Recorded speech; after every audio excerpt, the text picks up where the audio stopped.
Bonsoir à tous, voici les principaux titres de l'actualité cette semaine. Un mémorial Aaron Jean-Marie Lustiger a été inauguré ce mercredi en Israël dans le monastère d'Abou Ghosh. Le CCFD, Terre Solidaire, sort sa nouvelle proposition choc pour promouvoir des investissements réellement éthiques. Investissements hors jeu. Et 10 000 personnes sont venues parler de la Bible à Rouen. Notre dossier de la semaine porte sur la famille. La ministre Dominique Bertinotti a présenté ce lundi les groupes de réflexion qui donneront un cadre pour le projet de loi présenté en 2014. Qu'en pensent les AFC? Que comptent-ils faire? Nous écouterons Jean-Marie Andrès, vice-président des associations familiales catholiques. Nous le cuisinerons avec ma consoeur Nathalie Lénart, rédactrice en chef de Réforme. Voilà pour le sommaire. À quelques kilomètres de Jérusalem, dans le monastère bénédictin d'Abou Ghosh, un mémorial Aaron Jean-Marie Lustiger a été inauguré ce mercredi en Israël.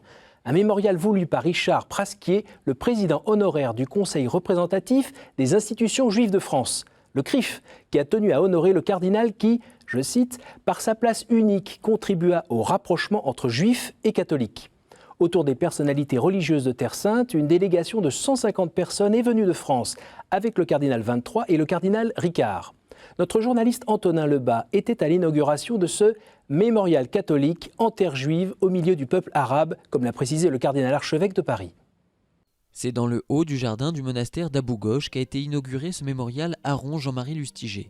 Un lieu où le cardinal aimait se ressourcer au sein de cette communauté chargée d'entretenir l'amitié entre juifs et catholiques en Terre Sainte.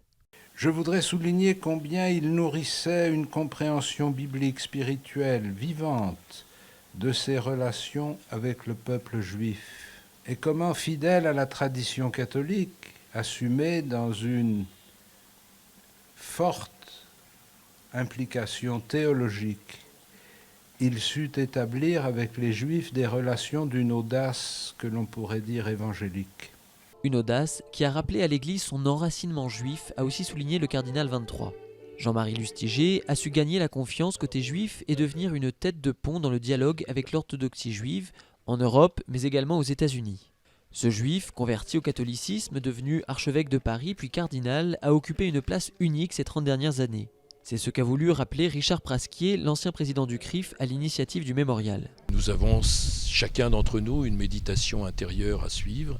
Si ce lieu peut faciliter cette méditation intérieure, vous savez, dans un monde où la plupart des gens ne savent plus se poser et puis laisser venir à eux le tréfonds de leur intériorité, eh bien je crois que nous aurons un peu rempli notre rôle.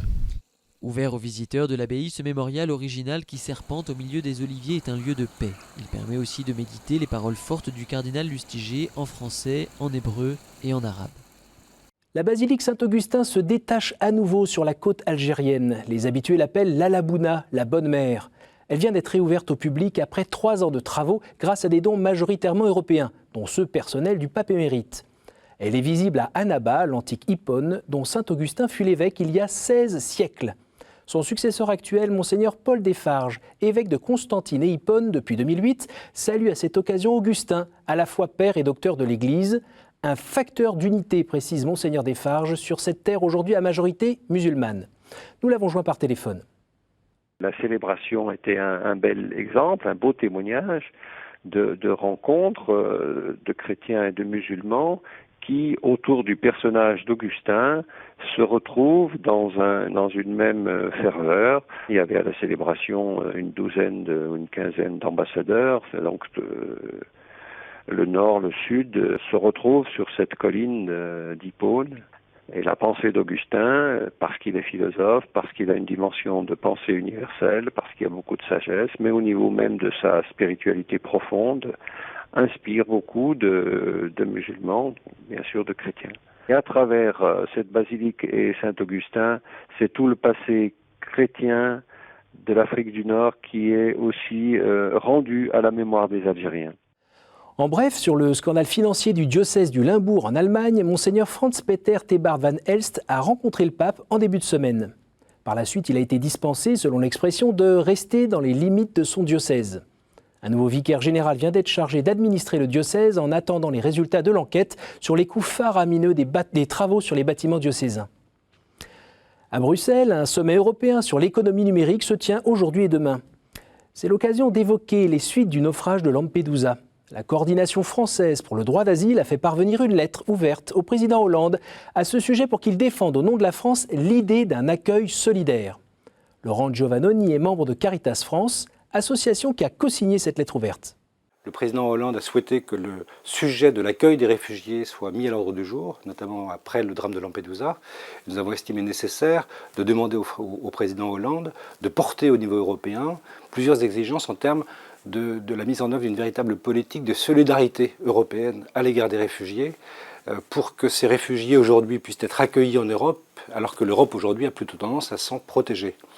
Cela a pour conséquence que les personnes qui ont besoin de protection, et nous pensons évidemment aux Syriens, sont obligées aujourd'hui de prendre tous les risques et d'avoir recours à des filières, alors parce que les voies légales ne sont pas ouvertes. Et il est également nécessaire qu'il y ait une plus grande solidarité intra-européenne pour que l'ensemble des pays de l'Union répondent à l'appel du Haut-Commissariat des Nations Unies pour les réfugiés et accueillent largement des réfugiés, notamment ceux qui sont actuellement dans les pays limitrophes de la Syrie. Estrela n'est plus là. Le projet de loi porté par la députée européenne portugaise a pris l'eau, renvoyé en commission il y a 2 jours. Ce projet a été lancé comme une guerre éclair pour blinder et promouvoir une certaine vision de la politique familiale au niveau européen. Un moyen de se protéger d'initiatives comme Un de nous dont le succès est patent. Le projet de Mme Estrela faisait la promotion de l'accès à la contraception et à l'avortement pour les mineurs, de l'accès à l'information et à l'éducation à la sexualité pour les jeunes et au soutien financier de programmes européens attentatoires à l'embryon humain. Ce succès parlementaire est notamment dû à la Fédération des associations familiales catholiques en Europe, AFC, qui avait entre autres pointé dans ce texte la promotion d'une éducation sexuelle comprenant la masturbation dite de petite enfance des 0-4 ans. En bref, ce mardi, le Conseil économique, social et environnemental a rendu son rapport sur les évolutions de la famille. Le CESE préconise des évolutions pour les parents isolés et la médiation familiale. Mais il ne se prononce pas clairement sur les questions brûlantes de la procréation assistée et des mères porteuses. À propos de mariage entre personnes de même sexe, le maire d'Arcang, dans les Pyrénées-Atlantiques, qui avait refusé de marier 2 hommes au nom de sa conscience, est poursuivi pour préjudice moral. Une enquête vient aussi d'être menée contre la maire de Bolène, dans le Vaucluse, pour la même raison. On parle de famille encore, mais avec un ton plus enjoué. Les familles qui seront nombreuses ce week-end à prendre la direction de Rome, où se tiendra leur pèlerinage international. Le thème choisi pour cette édition, en lien avec l'année de la foi, Famille vit la joie de la foi. Et quel meilleur héros pour vous en parler que le sympathique Monseigneur Paglia, le président du Conseil pontifical pour la famille. Nous voulons que toutes les familles du monde, évidemment c'est impossible, mais le reste puissent être ensemble à Rome autour du pape, de François, pour montrer que c'est une chose splendide avoir une famille, être famille, avec toutes les difficultés. Mais en tout cas, nous pouvons crier au monde entier qu'il est possible et vraiment une grande chance d'avoir une famille, mais une famille avec les grands-pères, les parents, les enfants, les neveux, etc. Une fête qui puisse donner un espoir nouveau au peuple chrétien. Vous pourrez suivre sur KTO et en direct les grands moments de ce rassemblement mondial. Bonne nouvelle encore avec la recherche scientifique qui s'intensifie autour de la trisomie 21.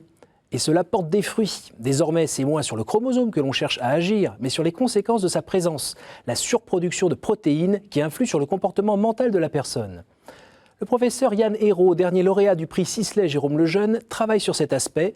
Benjamin Vincent a enfilé une blouse blanche et des surchaussures pour suivre dans son laboratoire ce savant pas fou du tout. C'est derrière ces vitres que la lutte contre la trisomie est peut-être en train de se gagner grâce à une alliée inattendue, la souris. À l'Institut clinique de la souris, on le sait bien, le petit rongeur est un cousin de l'homme avec lequel il partage presque tous ses gènes. Cette année, le prix Sisley Lejeune récompense le directeur de la clinique pour les recherches sur la trisomie chez les souris. On n'a pas de 21 chromosomes chez la souris, mais on en a d'autres. Et là, ce que l'on génère, c'est effectivement des souris qui sont trisomiques pour des régions du chromosome 21. Et on étudie ensuite les conséquences que ça a sur leur développement, mais aussi sur leur aptitude cognitive. Et ce que l'on essaye de trouver, ce sont les régions qui sont le plus importantes pour tout ce qui est apprentissage, mémoire, activité locomotrice ou tonicité musculaire. Ici, les souris ne chôment pas. D'un exercice à l'autre, on teste leur capacité à mémoriser des événements, des objets, des parcours même, comme dans cet espace à 3 couloirs. Une souris dite normale, elle va visiter chaque bras différemment. Alors qu'une souris trisomique, en fait, elle va avoir tendance à visiter aléatoirement les bras, donc soit à faire des alternances de 2 bras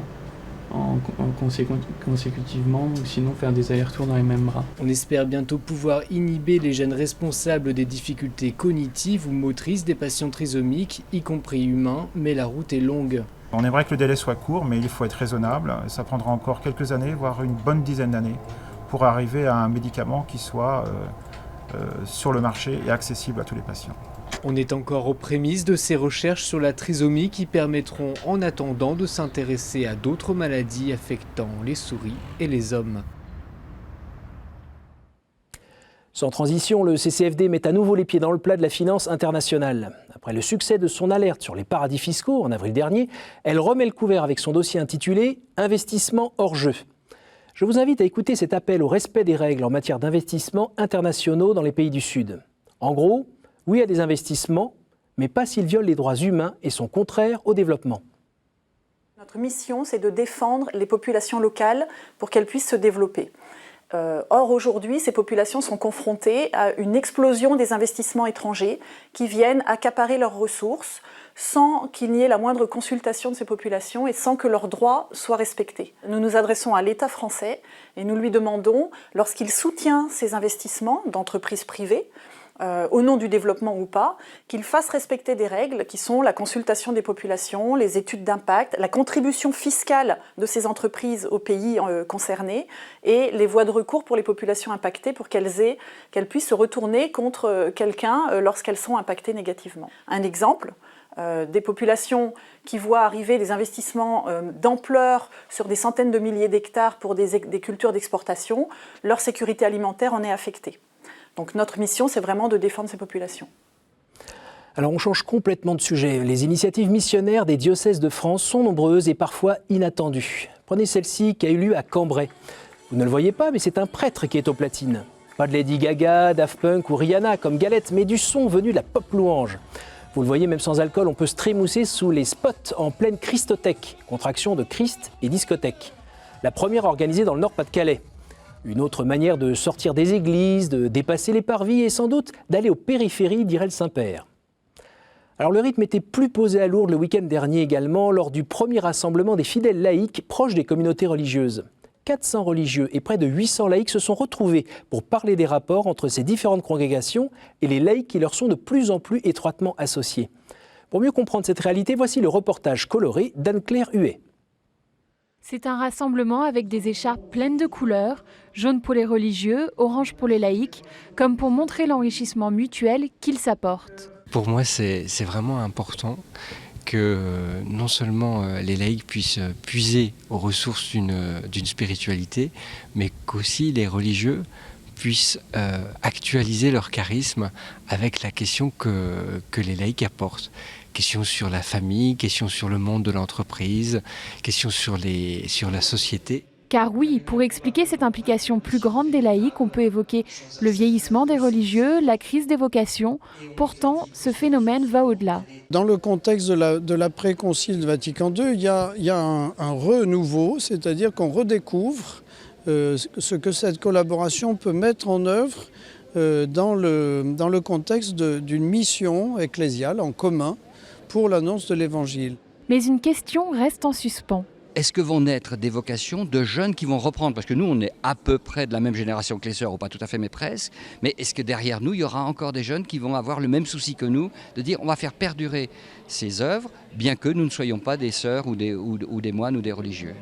Cette question est cruciale pour que les 400 familles spirituelles qui existent en France demeurent, ou que du moins leur charisme se perpétue pour les générations futures. Alors le diocèse de Rouen a vécu un miracle il y a une semaine. Le mot est sans doute un peu fort, mais quand même, des milliers de personnes se sont retrouvées au Zénith de Rouen pour parler de la Bible. François-Xavier Mathieu y était et nous raconte cet événement. près de 6 000 exemplaires de la Bible ont été remis aux 10 000 participants du rassemblement diocésain La Force de la Parole. Accueillez et recevez cette parole. Je reçois un véritable cadeau. Je suis très heureuse qu'on m'offre une Bible aujourd'hui. Je vais la partager avec mes enfants. Ce sera un grand moment pour nous tous les soirs avec cette Bible. Comme Magali, les participants ont pu expérimenter une rencontre avec les Écritures au travers de concerts et de nombreux ateliers. En début d'après-midi, dans le Grand Dôme du Zénith, l'ancien maître général des Dominicains Timothy Radcliffe a partagé son expérience des Écritures lors d'une conférence. Pour les jeunes de Rouen, la chose importante, c'est que la parole de Dieu donne espérance. Parce que c'est un grand défi pour les jeunes. Il y a beaucoup d'emplois, manque d'emplois, d'avoir de l'espérance. Pour ceux qui ont faim, pour les pauvres, pour les gens qui sont marginalisés, c'est une invitation d'être chez eux, dans l'église. Les participants se sont retrouvés une dernière fois autour de la parole de Dieu lors d'une messe géante, animée par une quarantaine de chorales.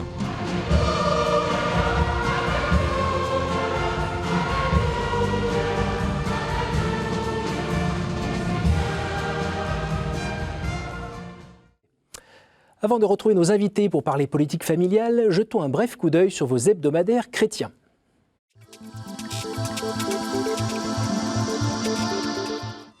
Alors cette semaine, le point de convergence de la presse chrétienne se focalise sur le traitement de l'affaire Leonarda. Chacun y va de son coup de stylo-stylet contre une politique gouvernementale et présidentielle qui déconcerte. Dans La Vie, Jean-Pierre Denis écrit sans hésiter que cette affaire révèle qu'il n'y a pas de gouvernement en France. Magazine qui titille aussi la curiosité cette semaine avec son titre « Camus, un maître spirituel » et donne bien envie d'ouvrir le magazine pour mieux comprendre en quoi le rien mènerait au tout. Dans Réforme, Nathalie Lénart écrit « Le ridicule ne tue pas, dit-on, tant mieux pour François Hollande qui aurait pu tomber malade après l'épisode Leonarda ». À noter aussi dans le numéro de cette semaine un dossier sur les élections à Madagascar avec 33 candidats en lice. Avec l'affaire Leonarda, Aymeric Pourbet de Famille chrétienne voit l'aboutissement d'une idéologie qui sape les fondements de la famille. À noter dans le magazine un article qui devrait avoir du succès auprès des parents, 6 réponses aux adolescents qui rechignent à aller à la messe. Pellerin a fait juste une brève sur cette affaire dans sa rubrique « On va en parler ». En attendant, le numéro de la semaine porte sur le diocèse de Lille qui termine ce week-end les festivités de son centenaire. La rédaction vous invite à un voyage au pays du christianisme social avec des images époustouflantes.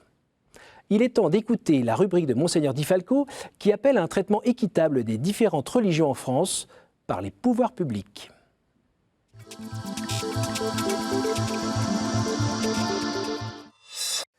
Bonjour. Comme moi sans doute, vous avez appris cette excellente nouvelle, preuve de l'ouverture du gouvernement actuel. En effet, dans le respect de la laïcité, le Premier ministre et le ministre de l'Intérieur se sont rendus à la mosquée de Paris pour une célébration de la fête de l'Aïd. Ainsi que vous le savez, l'Aïd est une des grandes fêtes de la religion musulmane. Elle est célébrée le 10e jour du dernier mois du calendrier islamique en souvenir du sacrifice d'Abraham et elle coïncide avec le pèlerinage à la Mecque. Le Premier ministre et le ministre de l'Intérieur ont donc participé à une célébration de la fête de l'Aïd à la mosquée de Paris en présence de mon ami Dalil Boubeker, recteur de la Grande Mosquée et président du Conseil français du culte musulman. Le maire de Paris était également présent. Je ne peux que me réjouir de cette visite à nos frères musulmans ainsi que des propos tenus par le Premier ministre à cette occasion. Car ce qu'il a dit en s'adressant aux musulmans, il le dirait sans doute, en tout cas je l'espère, de la même manière en s'adressant aux chrétiens. Je le cite. « À travers vous, je salue une grande religion de France. Je mesure la place qui est la sienne dans notre pays et dans notre histoire. J'entends la parole que vous portez pour rassembler les femmes et les hommes autour d'un message de paix et de concorde dans le cadre de la République et en accord avec ses principes et ses valeurs.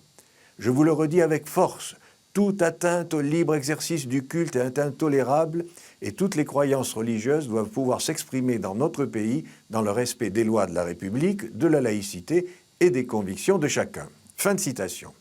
Et le Premier ministre d'assurer les musulmans de la détermination du gouvernement à combattre les discriminations et à défendre la liberté de conscience et le libre exercice des cultes qui comptent parmi les fondements de notre nation. Alors, Monsieur le ministre, dans la logique de votre démarche, je suppose que vous avez prévu d'exprimer avec autant de force et de conviction la détermination de votre gouvernement à combattre la discrimination dont les chrétiens font l'objet. Et c'est pour cela que j'ai l'outrecuidance de vous inviter chez vous, dans la cathédrale de Gap, les cathédrales étant propriété de l'État, pour le mercredi des Cendres, début de Carême, ou pour le dimanche de Pâques à votre convenance. Nous vous accueillerons avec tout le respect qui est dû à votre haute fonction. À bientôt. Merci Monseigneur pour cette chronique, donnez-nous des nouvelles. Maintenant, place à notre dossier.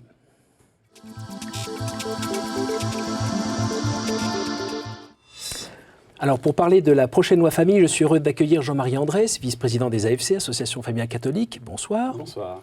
Et Nathalie Lénart, journaliste à Réforme. Bienvenue. Bonsoir. Alors, j'attaque tout de go pour vous poser cette question. Quel est le contenu et l'esprit dans lequel est menée cette réflexion autour de la loi famille ? Alors, contenu à définir encore, puisqu'en fait, on a lancé des groupes de travail, mais malgré tout sur quelques thèmes assez précis, puisqu'on veut parler adoption, puisqu'il y a encore des enfants en France, 150 000 qui cherchent des parents. Donc, qu'est-ce que l'on peut faire pour eux ? Il y a la thématique de l'accès aux origines, qui est évidemment liée en fait aux techniques de procréation médicalement assistée, et qui a évidemment soulevé beaucoup de vagues il n'y a pas si longtemps que ça. Et évidemment, le fameux statut du beau-parent, puisqu'en fait aujourd'hui, dans les familles recomposées, quel que soit leur statut d'ailleurs, des enfants sont amenés à côtoyer des adultes et ça leur pose des problèmes au quotidien, mais peut-être un peu plus, et ça va être tout l'objet du débat. Alors on avait vu des images de représentants des AFC qui est allé voir Mme Bertinotti il y a plusieurs semaines. Nous sommes d'abord allés la voir finalement pour placer un petit peu des notes de climat, sans présumer des conclusions plus techniques en fait, que les groupes de travail vont proposer. En particulier effectivement pour rappeler que au-delà du ou des modèles familiaux, pour autant qu'il en existe plusieurs, il y a d'abord finalement des liens fondamentaux, parentalité, conjugalité, sur lesquels il faut faire attention à ne pas faire n'importe quoi. Vous entendez que l'État pourrait faire n'importe quoi ? Sous-entendu l'État ou tout le monde, non, ce sont des actes de société. Je n'accuse pas spécifiquement le gouvernement. Je ne rentrerai pas nécessairement dans le jeu actuel qui consiste en fait, à tomber à bras raccourcis sur un gouvernement qui n'en peut pas grand-chose. Non, je crois qu'aujourd'hui, les situations dans lesquelles les familles rentrent, bien souvent par des non-choix successifs qui les amènent en fait, à vivre des vies complexes. On vit loin de son ancien conjoint, donc l'enfant est séparé, il y a plusieurs nouveaux conjoints successifs, etc. Enfin, je ne veux pas faire le musée des horreurs, mais ça pose des problèmes très très concrets. Ça met les enfants en particulier, mais également les couples dans des conditions de tension qu'il ne faut pas ignorer. Et c'est à ce titre-là où parfois on pense que l'on va résoudre des problèmes en simplifiant, mais on oublie en fait que finalement ce que les gens ressentent c'est dense et que ce n'est pas un changement de loi qui va régler tout ça. Est-ce que vous voyez des points particuliers qui vont être traités dans votre journal ? Moi, ce qui m'intéresse, c'est de dire qu'en effet, il n'y a peut-être pas un modèle de famille, il y en a plusieurs, qu'il est important de suivre des évolutions contre lesquelles le fait que maintenant, la plupart des mariages sont des mariages à durée limitée. Pourquoi le rapport au temps, le rapport à l'engagement ? Prendre acte de ces évolutions et voir qu'est-ce que nous, en effet, on a à dire, on a à entendre de ces évolutions et qu'est-ce qui reste important pour la personne humaine, hein, ce qu'on disait, et pour l'intérêt de l'enfant. Donc on sera attentif à ça, oui. Je vous entends dire famille avec ou sans S, ça vous fait réagir ? Ça fait partie des poils à gratter habituels, donc peut-être que je me suis immunisé contre ce genre d'allergie, mais si vous voulez, ce que je constate moi, c'est qu'à la fin des fins, on finit toujours par refonder une famille. Donc c'est peut-être finalement moi qui ai raison, c'est-à-dire s'il y a des aspirations, oui je le crois, que ces aspirations soient parfois déçues, oui je le constate, pour autant essayons d'aider les familles à aller jusqu'au bout de leurs aspirations, c'est peut-être ça la priorité. Je crois que ce qui est important, en effet, c'est le besoin d'aide qu'ont les familles. Qu'est-ce que ça veut dire qu'être parent aujourd'hui ? Qu'est-ce que ça veut dire qu'être couple ? Il y a trop peu d'endroits où les gens réfléchissent à leur rôle de parents et de conjoints. Ça, je crois que c'est vraiment important. J'ai lu dans la presse que la ministre a dit qu'il allait y avoir une vraie politique de gauche pour la famille. Je suis un peu perdu. Est-ce que le concept de famille ou la famille, c'est pas un peu au-delà justement des partis politiques ? La famille a souvent été utilisée, investie, réfléchie par les idéologies. Je pense que la ministre ne parle pas des idéologies telles que je les ai entendues jadis de la gauche, idéologue qui n'aimait pas du tout la famille. Je ne garderai donc que le meilleur dans son idée. Oui, c'est un peu ça. Mais en tout cas, oui, famille, je vous supprime. Parce que pendant longtemps, en fait, la gauche était porteuse d'une valeur qui était il ne faut personne entre l'État, la société et l'individu. Et donc, à ce titre-là, la famille, ça faisait partie des ennemis à battre. Je pense que la gauche est passée au-delà de ça. Je rappelle qu'assez récemment, une des premières ministres de la famille, c'était une personne de gauche. Donc je crois qu'ils ont tiré les conclusions, ma foi, de la société, où finalement la famille, ça reste la première valeur, la plus attendue, et l'aspiration permanente finalement des uns et des autres. Hein. Vivre à deux, c'est une nécessité, on le constate. Oui, mais je crois aussi que, vu par exemple le nombre de divorces, il y a nécessairement la nécessité de réfléchir à qu'est-ce que c'est qu'être famille, qu'est-ce que c'est qu'être deux, qu'est-ce que c'est que s'engager dans le temps. Et ça, je crois que quand il y a par exemple des municipalités qui, pour des mariages civils, engagent les gens à faire ce genre de démarche, ça me paraît très important. En effet, je trouve qu'il n'y a pas assez de réflexion générale sur ce que c'est qu'être couple et qu'être une famille. Alors justement, qu'est-ce que les AFC ont à dire là-dessus? C'est quoi être un couple? C'est quoi être une famille? Si vous voulez, il est incontestable que pour être couple, et pour être couple dans la durée, il ne suffit pas de se raccrocher à un principe. On ne peut pas tenir simplement parce qu'on croit à l'indissolubilité du mariage. L'être humain a été créé notamment intelligent, en tout cas nous le pensons, et donc c'est vrai que les chrétiens ont ce devoir d'approfondir en fait ce qu'est le couple. Et ça, c'est certainement d'ailleurs un des défis les plus actuels et les plus enthousiasmants d'ailleurs, qui est de remplir toujours davantage. Vous savez, l'humanité a tellement changé. Aujourd'hui, la mortalité infantile a tellement diminué. L'espérance de vie est tellement plus grande que forcément, on se découvre à vivre deux des choses très différentes. Donc c'est plus que naturel en fait qu'on ait des interpellations. Je regrette bien sûr que ces interpellations soient souvent douloureuses, parce qu'en fait ça se traduit malheureusement trop souvent, ou en tout cas c'est ce qu'on retient le plus, par des divorces, des séparations, etc. Mais ça mérite effectivement quand même qu'on s'arrête à remplir davantage ce que cette relation à Dieu, à deux, c'est peut-être un lapsus révélateur, je l'espère, et cette relation à l'enfant. L'enfant n'est pas quelque chose d'à part. Hein. Vous savez, on dit toujours on va construire la politique familiale autour de l'enfant. C'est une erreur. L'enfant, c'est un fruit d'amour. C'est parfois un fruit de manque d'amour, mais c'est toujours un mot d'amour qui est derrière. Qu'est-ce que c'est que ce lien? C'est quand même un mystère. Vous voyez, on a bien besoin de débattre, de réfléchir, d'approfondir pour remplir ces mots, qui sont parfois un petit peu abstraits. Vous avez envie de réagir? Oui, non, j'avais envie de dire que je crois que les chrétiens ont aussi à essayer de témoigner de qu'est-ce que c'est par exemple en effet qu'un couple, qu'une famille. C'est intéressant de voir que la vision catholique n'est pas forcément la même que celle des protestants. Pour les protestants, ce qui est premier, c'est le couple, et le couple n'a pas vocation à avoir des enfants, forcément. Il peut avoir une autre vocation. Expliquer que pourquoi, chez les protestants, on peut divorcer. Je pense que ça serait intéressant aussi que les chrétiens expliquent, pas que pour eux-mêmes, mais à l'extérieur, comment eux, quelle vision ils ont et pourquoi, qu'est-ce que c'est que s'engager dans la durée. Je crois que ça serait aussi quelque chose d'important. Bon, donc ça sera le défi de ces prochaines semaines, ces prochains mois. Un dernier mot? Je pense que ces réflexions, pour chacun des Français, doivent être l'occasion finalement de regarder un peu ce qu'ils vivent. Il n'y a pas beaucoup de thèmes finalement où on est tous concernés dans le fort intérieur, dans la discrétion de notre petite vie intime, mais ça va être très intéressant. Eh bien, merci pour cet échange, merci pour votre présence. Et merci à vous tous, chers téléspectateurs et internautes, pour votre assiduité. Comme vous le savez, vous avez la possibilité de retrouver l'intégralité de ce programme sur le site internet dont vous voyez s'afficher l'adresse en ce moment au bas de votre écran. Bonne soirée à tous, rendez-vous la semaine prochaine, même heure, même endroit.